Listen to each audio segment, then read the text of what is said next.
Alrighty, I have these Prince chocolate sandwich biscuits right here. We're going to be doing the taste test of biscuits. Let me know if you've ever had these products before. I've never heard of these before, so I did go ahead and pre-open them so there was less crinkling in the video. Here's what they look like. You go, Lisa. There you go. Talk about a mouthful.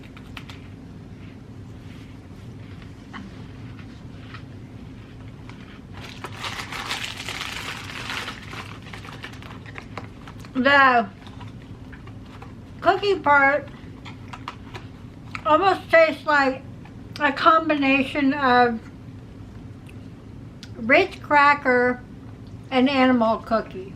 Yeah, yeah, that's a good Like one. if those two were combined, Yeah, because it has the taste of the animal cracker, but it has the texture of a Ritz. yeah, I'd say that's pretty dead on that, yeah. And then it has that light chocolate flavor in there. It's not overwhelming Like at a all. mild Nutella flavor. Yeah, it's not bad. Yeah, I'd get these again. These are good. Yeah, it's not bad. I bet you if they had like a vanilla one or something, I'd be all over it. Yeah. Let me know if you're a fan of chocolate cookies, biscuits, crackers, situations. Down below, I'll look and see if I can find these online. And if I can, I'll link them below. Thanks for watching. And we'll see you on the next one. Bye.